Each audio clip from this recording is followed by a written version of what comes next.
Viewers, আজকের ভিডিওতে আমি আলোচনা করব 23টি গুরুত্বপূর্ণ পয়েন্ট। আপনারা যারা নতুন ইতালিতে যাবেন বা নতুন যারা ইতালিতে গিয়েছেন, এমনও হতে পারে আপনার ভাই বন্ধু আত্মীয় স্বজন যারা ইতালিতে নতুন গিয়েছেন বা যাবেন বা রয়েছেন, তাদের জন্য এই তথ্যগুলো অত্যন্ত প্রয়োজন হবে বলে আমি মনে করি। এবং আপনারা অন্তত আজকের ভিডিওটি স্কিপ করবেন না। তার কারণ হচ্ছে যে আপনি যদি স্কিপ করে ভিডিওটি দেখেন, তাহলে এমনও হতে পারে যে গুরুত্বপূর্ণ একটি পয়েন্ট আপনারা মিস করতে পারেন, যেটা আপনার খুব প্রয়োজন হতে পারে। তো ভিউয়ার্স, ভিডিওটি কন্টিনিউ করবেন বলে আমি আশা প্রকাশ করছি। তো প্রথমত আমি কিছু সংক্ষিপ্ত রূপ নিয়ে আলোচনা করি। সেটা হচ্ছে ইউএনএইচসিআর, ইতালীয় সংক্ষিপ্ত রূপ, আর ইংলিশে হচ্ছে ইউএনএইচসিআর, অর্থাৎ এটা হচ্ছে জাতিসংঘের শরণার্থী বিষয়ক সংস্থা। তারপর হচ্ছে আপোলিডের অর্থ হচ্ছে রাষ্ট্রহীন ব্যক্তি, আজিলো আশ্রয়, যেটাকে আমরা অ্যাজাইলাম বলে থাকি, যার মাধ্যমে আমরা ইতালিতে বৈধ হওয়ার জন্য আবেদন করে থাকি।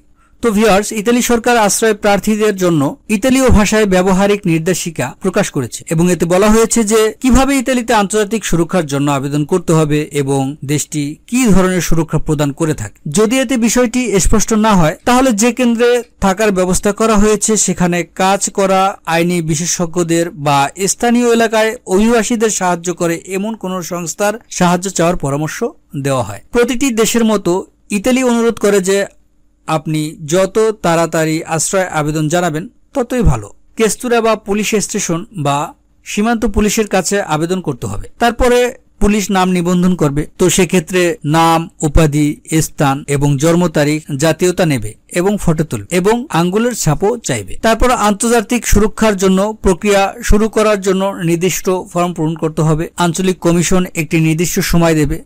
কেন আশ্রয় চাইছেন তখন বলতে হবে। তারপর দেশে ফিরে যাওয়ার বিষয়ে ভয় আছে কিনা থাকলে জানাতে হবে। এরপর কমিশন সিদ্ধান্ত নেবে আশ্রয় দেবে কিনা।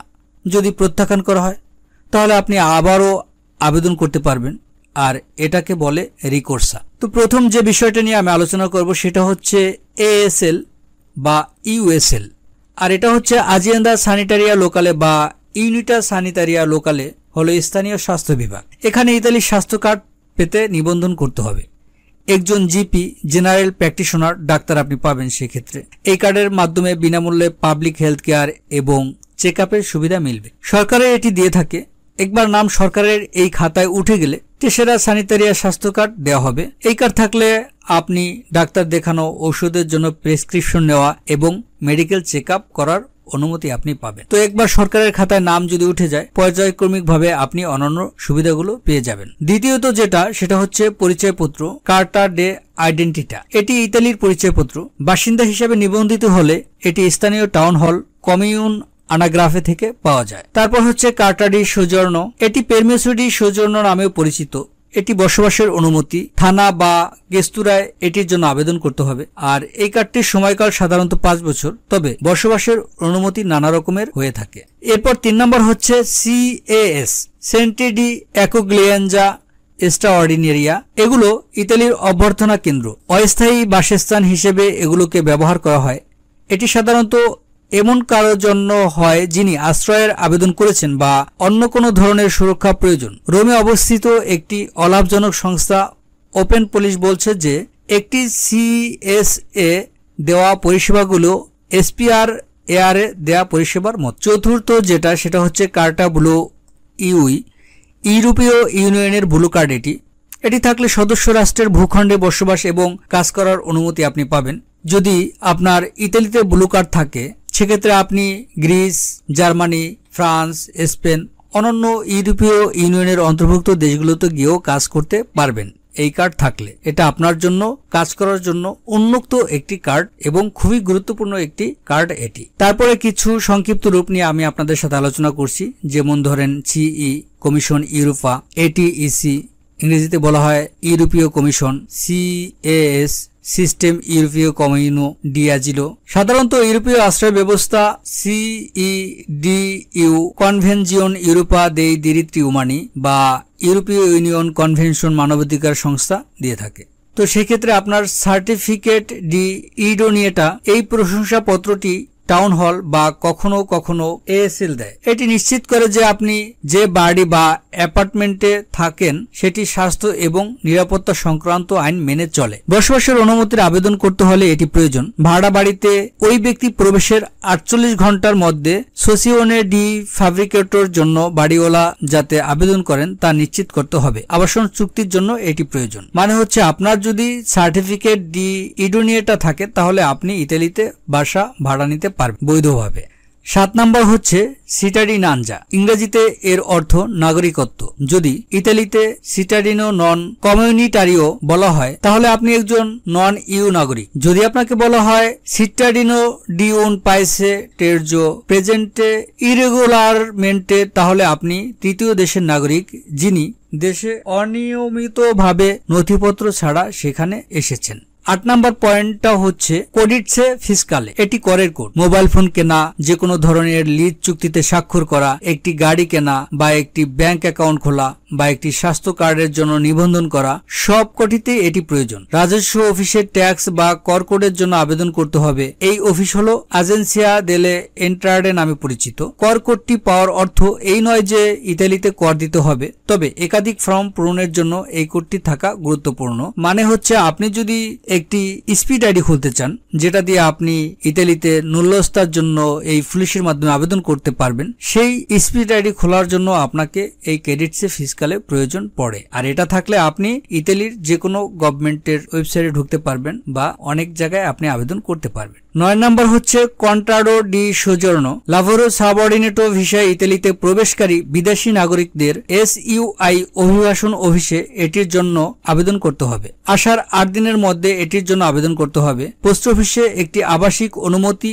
পেরমিশো ডি সোজর্নোর জন্য আবেদন করতে হবে। CPR CIE সেন্ট্রি ডি পারমানেনজা ই রিম্পাট্রিও প্রত্যাবাসনের আগে আটক কেন্দ্র, এগুলো সাধারণত বিমানবন্দরের কাছে অবস্থিত। যদি তাদের আশ্রয়ের দাবির মেয়াদ শেষ হয়ে যায় তাহলে সেখানে পাঠানো হয়। মানে হচ্ছে যে আপনি যদি এই লাভোরো সাবঅর্ডিনেটো ভিসা ইতালিতে যান তাহলে আপনাকে কন্ট্রাডি সোজর্নো জন্য আবেদন করতে হবে। CEU এর মানে সার্টিফিকেট জিওন ইউনিকা, নিয়োগকর্তার দেওয়া এই ফর্মে কর এবং অন্যান্য বাধ্যতামূলক বিষয়গুলো নিশ্চিত করা হয়। এটি প্রতি বছর দেওয়া হয়। ইতালিতে সরকারের করের বিষয়টির জন্য এটি প্রয়োজন। তারপর হচ্ছে ডিসিসিওনে ডেফিনিটিভা, এর অর্থ চূড়ান্ত সিদ্ধান্ত। যখন ইতালিতে সুরক্ষা আশ্রয় বা শরণার্থী স্ট্যাটাস আছে কি না এমন সিদ্ধান্ত নেওয়া হয় তখন এটি দেওয়া হয়। আপিল প্রক্রিয়া শেষ করার পর এটি সম্ভব। ডিভিয়েটো ডি ইনগ্রেসো প্রবেশ নিষেধাজ্ঞা, এটি সাধারণত বিচার বিভাগীয় বা প্রশাসনিক সিদ্ধান্তের সঙ্গে প্রয়োগ করা হয়। এর অর্থ আইনত সদস্য রাষ্ট্রের ভূখণ্ডে থাকতে পারবেন না। এটি সাধারণত দেশে ফিরে যাওয়ার আদেশের সঙ্গে থাকে। মানে হচ্ছে আপনাকে যদি ডিসিসিওনে ডেফিনিটিভা দেওয়া হয় তাহলে আপনি ইতালিতে থাকবেন আপিল প্রক্রিয়া শেষ হওয়ার পর। আর যদি আপনাকে ডিভিয়েটো ডি ইনগ্রেসো করা হয় সেক্ষেত্রে আপনাকে সরাসরি দেশে পাঠিয়ে দেওয়া হবে বা ইউরোপীয় ইউনিয়নের কোনো জায়গায় আপনি আশ্রয় পাবেন না। ডিপিএল এর মানে ডিরেজিওনে প্রভিন্সিয়ালে ডেল লাভোরো, এটি শ্রম মন্ত্রণালয়ের একটি স্থানীয় কার্যালয়। ডিপিএল কাজের অনুমতির জন্য ছাড়পত্র দেয়। ডাবলিনো, এটি ডাবলিন কনভেনশনকে বোঝানো হয়। ইউতে প্রবেশের প্রথম দেশের উপর ভিত্তি করে আশ্রয়ের দাবি কোথায় শোনা উচিত তা ঠিক করে এটি। মানে হচ্ছে আপনি যে ইউরোপীয় ইউনিয়নের প্রথম কোন দেশে গিয়েছেন, ফ্রান্সে বা ইতালিতে, সেই সবের উপর নির্ভর করে আপনাকে বৈধতা দেওয়া হবে এবং সেই আইনের নাম হচ্ছে ডাবলিনো। ইউএসও ইউরোপীয় অ্যাজাইলাম সাপোর্ট অফিস।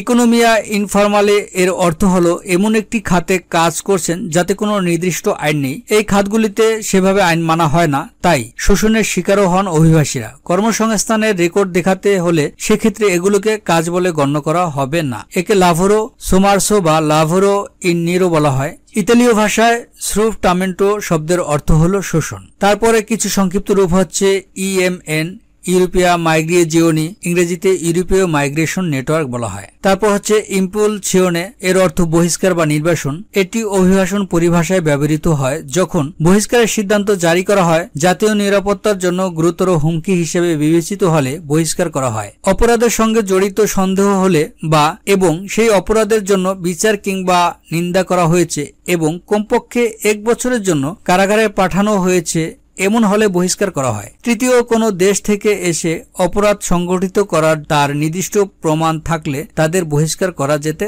পারে। ফ্যামিলিয়ারে মানে পরিবারের সদস্য, বিবাহিত বা আইনি সম্পর্ক বোঝায় এটি। সন্তান এবং পরিবারের অন্যান্য সদস্যদেরও বোঝায় যার সঙ্গে আইনি সম্পর্ক রয়েছে।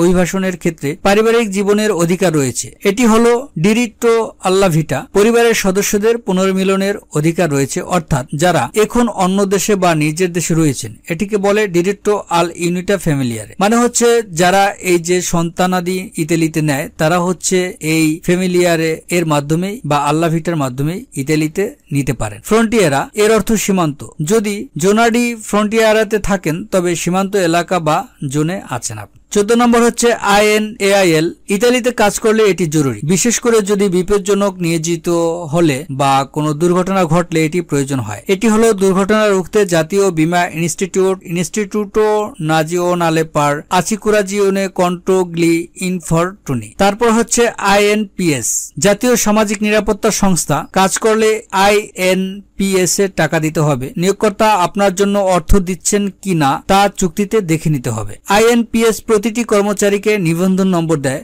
আপনার বসবাসের অনুমতি বাড়ানোর জন্য এটি প্রয়োজন। নিশ্চিত করতে হবে যে নিয়োগকর্তা INPS থেকে দুটি ফর্ম পূরণ করেছেন।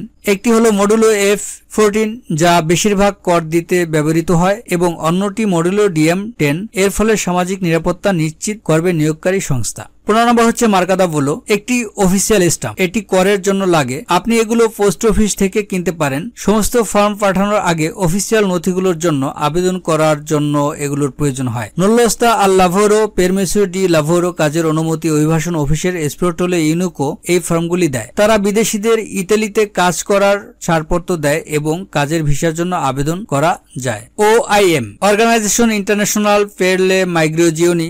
IOM অর্থাৎ জাতিসংঘের অভিবাসন বিষয়ক সংস্থা। পেরমেসো ডি সোজিওর্নো থাকার অনুমতি বা বসবাসের অনুমতি। এই নথিতে ইতালিতে বৈধভাবে থাকার অনুমতি দেয়। দেশের আসার 8 দিনের মধ্যে আপনাকে জানাতে হবে। বসবাসের পারমিট নানা ধরনের আছে। আপনি যদি শরণার্থী বা সহায়ক সুরক্ষা পাওয়ার যোগ্য না হন তাহলে বসবাসের অনুমতি সংক্রান্ত একাধিক বিষয়ে তথ্য চাইতে পারেন। পেরমেসো পের কিউর মেডিচে, একটি বিশেষ ধরনের চিকিৎসা গ্রহণ করা। এটি খুব গুরুতর অসুস্থতার জন্য জারি করা হয় এবং সর্বোচ্চ 1 বছর স্থায়ী হয়। অন্তঃসত্ত্বারাও এই সুবিধা পেতে পারেন। সন্তানের জন্মের 6 মাস পর্যন্ত নবজাতক শিশুর জন্য চিকিৎসা সহায়তা মেলে। মানে হচ্ছে আপনি যদি তেরেসা স্যানিটারিও পান তাহলে আপনি প্রাথমিক চিকিৎসাগুলো করাতে পারবেন, আর আপনি যদি পেরমেসো পের কিউর মেডিচে পান তাহলে আপনি গুরুতর রোগের চিকিৎসাও করাতে পারবেন। পেরমেসো পের কালামিটা, যদি আপনি ভূমিকম্প বা বন্যার মতো কোনো প্রাকৃতিক বিপর্যয়ের কারণে দেশে ফিরে যেতে না পারেন তবে এটি দেওয়া হয়। সাধারণত এটি 6 মাস স্থায়ী হয় এবং এটি শুধু ইতালিতেই বৈধ। এটি থাকলে অস্থায়ী কাজ করা যায়, তবে কাজের অনুমতি মেলে না। আপনি যদি পেরমেসো পের কালামিটা নেন সেক্ষেত্রে আপনি কিন্তু একটা নির্দিষ্ট সময়ে আর দেশে আসতে পারবেন না, শুধু ওই দেশে কাজ করতে পারবেন। পেরমেসো পের কাসি স্পেশালি, যদি কেউ সহিংসতার শিকার হন তাহলে 6 মাসের জন্য পরবর্তীতে 1 বছর নবায়নযোগ্য বসবাসের অনুমতি মেলে। যারা কর্মক্ষেত্রে শোষিত হয়েছেন বা যারা গার্হস্থ্য সহিংসতার শিকার হয়েছেন তাদের জন্য এই ধরনের পারমিট দেওয়া হয়। কর্মক্ষেত্রে শোষণের কারণে এটি পেলে তা 1 বছরের জন্য নবায়নযোগ্য হতে পারে। পরে এটিকে ওয়ার্ক পারমিটে রূপান্তরিত করা যায়। পয়েন্ট 20 আমি আলোচনা করব প্রিফেক্তুরা নিয়ে। স্বরাষ্ট্র মন্ত্রণালয়ের অধীনে স্থানীয় সরকারের অফিস এটি। এখানে এসপ্রোটেলো ইউনিকা বা অভিবাসন অফিস থাকে। তারপর হচ্ছে কোয়েস্তুরা, এটি একটি পুলিশ কার্যালয়। স্বরাষ্ট্র মন্ত্রণালয়ের অধীনে এটি। এখানে অভিবাসী আঙ্গুলের ছাপ দিতে আসতে হয়, বসবাসের অনুমতির জন্য আবেদন করতে এবং সেই কার্ডটি সংগ্রহ করতে আসতে হয়। অফিসিও এস্ট্রানিওরিয়াতে গিয়ে অভিবাসন সংক্রান্ত বিষয়গুলো দেখতে হয়। রিফিউজাটি শরণার্থী। ইতালি সরকারের মতে শরণার্থী হলেন তারা যারা নিজের দেশে জাতি, ধর্ম, জাতীয়তা, রাজনৈতিক মতামতের ভিত্তিতে নির্যাতিত হতে পারেন, কিংবা তারা এমন একটি সামাজিক গোষ্ঠীর অন্তর্গত যারা নির্যাতিত হচ্ছেন এবং যারা দেশে সুরক্ষিত নন। তারপর হচ্ছে রিসিভিউটা পোস্টালে। এই অফিসিয়াল রসিদটি পোস্ট অফিস দেয়।